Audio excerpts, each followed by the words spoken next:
The Buffalo Bills just got massive injury news ahead of their matchup against the Bengals. We're going to break down a bunch of what just came out from Sean McDermott in the press conference, but also I want to talk about the inconsistency of our team because it's frankly one of the things that Sean McDermott keyed in on his press conference that's really important for us as fans, as the Bills Mafia to acknowledge. But I also, at the end of this video, want to give you about 5 reasons on why this team, this organization, can still develop talent from within, whether it be rookies, second, third-year players, not just primo, first, second round draft picks, but also guys later on in the draft.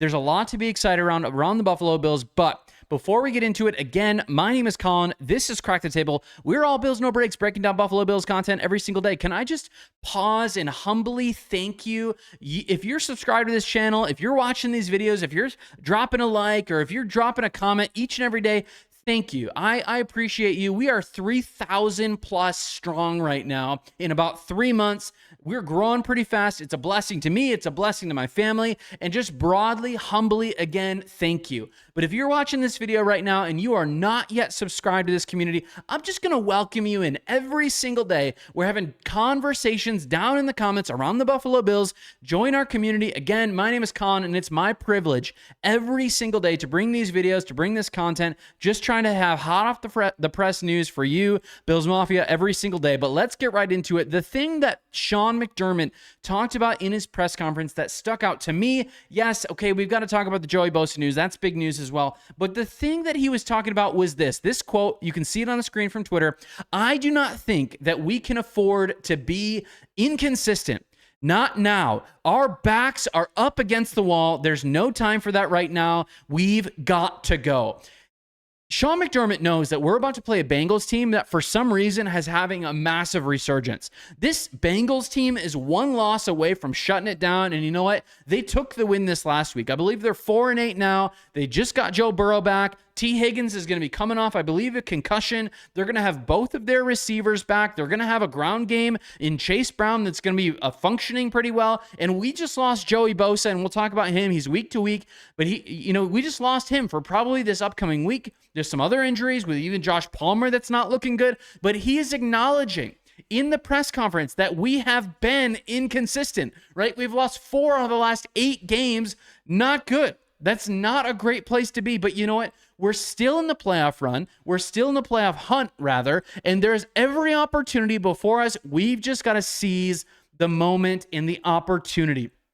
With that being said, though, one of the things that he talked about with this defense in particular was that how earlier on in the season we were lacking maybe a higher level of play from Benford, the ability or the availability of Maxwell Hairston, but also Cole Bishop coming off the injury. I can't say enough to how great I believe Jordan Poyer has been, but even without Hamlin and even without Taylor Rapp, the defense, the secondary has been really good. It's a top 8 unit currently in the NFL. And earlier on in the season, I couldn't stop talking about the soft zone coverage and how painful it was that teams were taking advantage of it. But you know, there's a place of consistency right on our team that we didn't know that would be there, frankly, and it's our defensive backs. We thought the front 7 of our defense earlier on this year would be great, but they're plagued with injuries. Actually, the place of struggle right now is the rushing is the pass rush. Are we going to have to blitz all the time? If we can't get after the quarterback with Rousseau or with AJ Epinesa,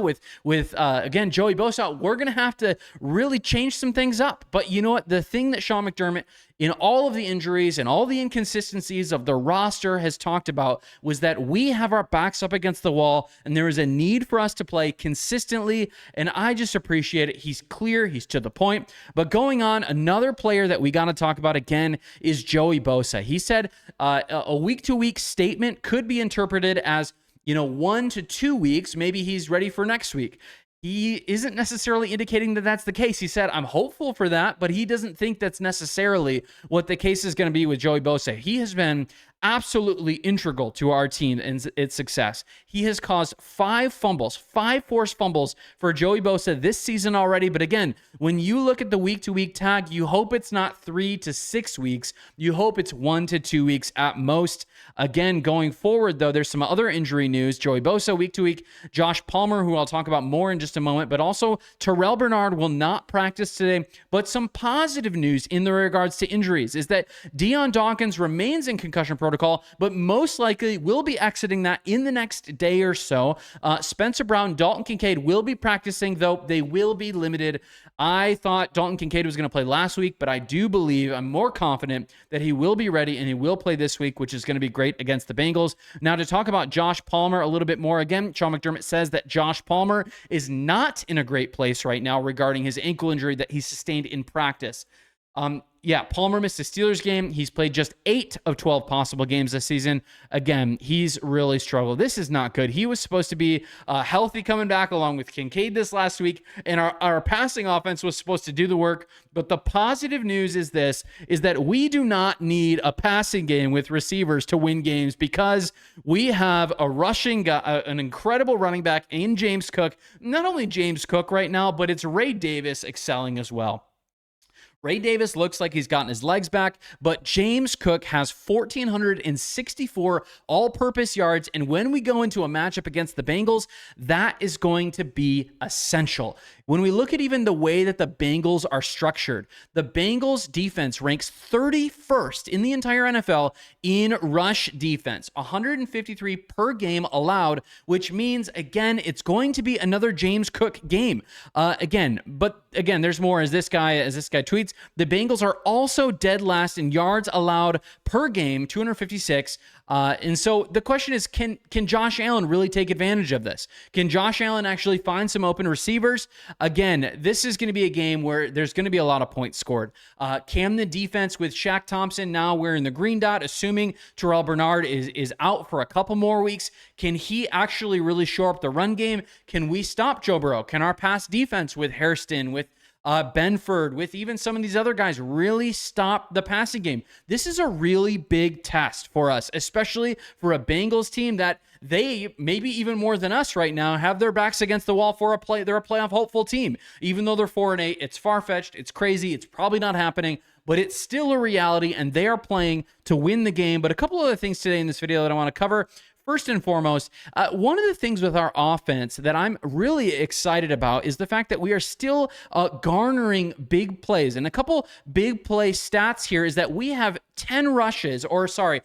47 rushes right now for over 10 yards, i.e. James Cook is absolutely rolling. Josh Allen had some runs in there with like that, and also even this last week, Ray Davis. But the Buffalo Bills, through 12 games, have 93 big plays, not just 47 for rushing, but also 46 for the passing game. It's crazy. As I look back, I wonder how many exactly it is, but we've had so many screens that lose yards, but we've also had so many screens where Khalil Shakir or another guy in the backfield takes the ball out of the flat and goes 20, 30 yards. But overall, in the NFL right now, we are second overall with 93 total big plays. Again, what that means is 10 plus yards for rushing and 20 plus yards for receiving, which means that we're having almost 8 big plays per game. That's incredible. That's actually despite the narrative around Joe Brady and the conservative nature of our offense. I think if we took a lot of these jet sweeps and a lot of these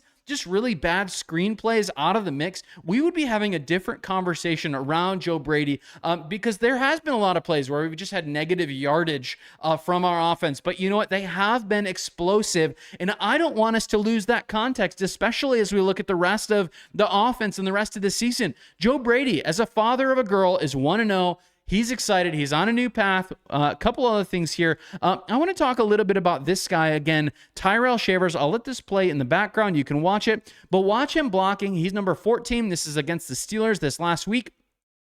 Ball's going to get snapped, and he is going to absolutely commit to the block game right there.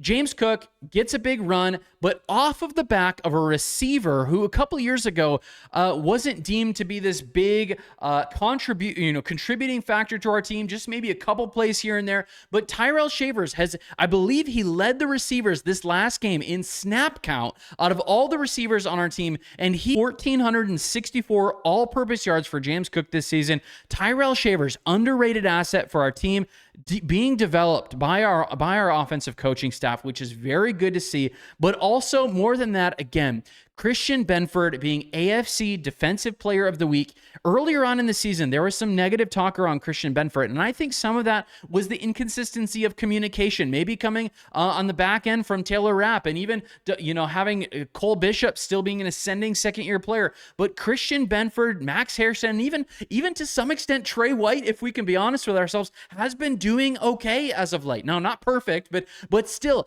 this guy is growing. He is showing that he is still an elite corner in the NFL, and he's playing like the best corner in the AFC East right now. Brilliant stuff. But lastly, again, NFL Rookie Watch, I appreciate some of this stuff too, but when we look at splash plays for rookies right now, look at who's top 5. Deion Walker continually having a great season. We love to see it from a guy like this. Again, lots to be excited about, but the injury report with Joey Bosa is a little downer right now. But overall, this Buffalo Bills squad is doing pretty well. The coaching staff is still developing talent. It's still good to see. If we can get Dalton Kincaid back this week, I think we're going to roll in the Bengals game against Cincinnati. I'm hopeful for it. Drop me down your score prediction right now, what you think that game, what the results of that game will be. But again, in all of it, my name is Colin. This is Crack the Table. We're all Bills, no breaks, breaking down Buffalo Bills content every single day. Thank you so much for tuning in today. Have a great day. God bless. Go Bills.